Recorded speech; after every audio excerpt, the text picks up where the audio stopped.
quick one, but it's very, very important to understand this. So the first step, yeah, is of course to understand the match type. You don't need to remember the link here because you can actually access it through this. Just click it. Now, for me, I'll command or control click it to open in a new tab. So there are four type of match type. Technically, there are five. So broad match is one. Broad match modifier is the second one.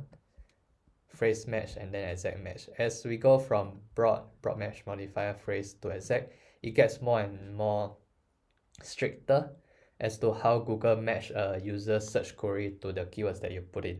So those are the four basic one that I mentioned. The fifth one is a negative keyword. Like I mentioned earlier, right? Shoes could be confused with sandals. Google might actually match those two together. I don't think this page has sandals, so you might want to put a negative sandals, but you can't do it here yet. Depending on the match type that you put in for these two. For this example, I'll just do the women's one because men's I haven't vetted through. Based on the match type that you select, right, the estimate will be different. And for the sake of example, I'll increase the budget to show that the estimate will start to change. So it'll tell us how much clicks we can get in a day.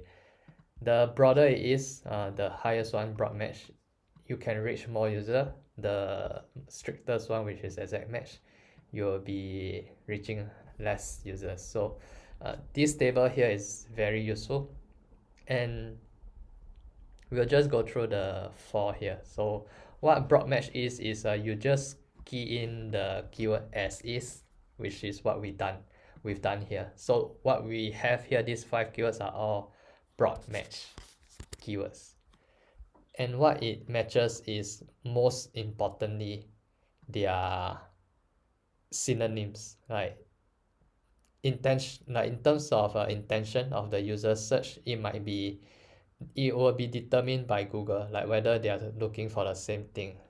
So you can see here, women's hat is matched with women's clothing. It might not be what you want. Scarves also.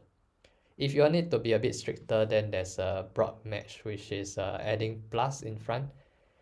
And in this case, it's stricter than what you have above here. Close variation will be closer. There wouldn't be any synonyms. And you can have hats can be in front, women can be behind. There can be additional words everywhere, front, back, center. Same for broad match. So you see here, women's scarves and hat will be matched.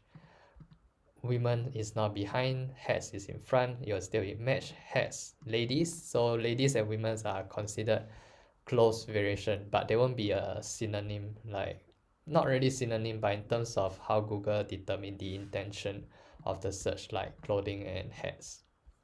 Phrase match, you do it by entering the quotation mark at the front and the back. What it tries to do is to limit the number of keywords or like words that appear in the center of the two or three words. And in terms of intention, it will be closer match, like it will match closer to what the user is looking for. So blue women's hat, blue hats for women, and yes, it can still flip back and forth. Ladies hats on sale. So to be honest, broad match modifier and phrase match, the difference is not as much as it was. So the main difference here is that when there are way more words in the center, then it wouldn't match. Exact match is the strictest of all. You put a square bracket at the front and the back, and you'll match very, very similar to what you've keyed in, but the words can still flip back and forth. There can like be preposition in the middle, and what's not mentioned here is that plural and singular form, they are both the same. Okay, so if you've followed earlier, probably what you want is either the minimal is a broad match modifier or a phrase match. So unfortunately, if you wanna do it well, broad match, if you wanna do it well in terms of matching the right ad copies with the search query, then you can't really go for a broad match. But if you are desperate for volume, then you can go for it. If you've been keeping your eye at this, like it just went from 13 to 12, which is getting stricter. I could place plus in the middle, but I think doing this is faster. So you see the clicks is getting lower and lower. Now it's 9, meaning we are reaching a more specific set of users now. Of course, you can add multiple match types in a ad group. Like there's no reason why you shouldn't. If Google allows you to. So yeah, like as you do more, like as you add more keywords, the number should increase. But because like I said earlier, there's not much difference between a phrase and broad match modifier now, unless we put like a clearly missing one, which is women's shoes, then the click should start to increase. Yeah, now it's 20. Okay, so just keep doing this until you reach the amount that you wanna hit per day.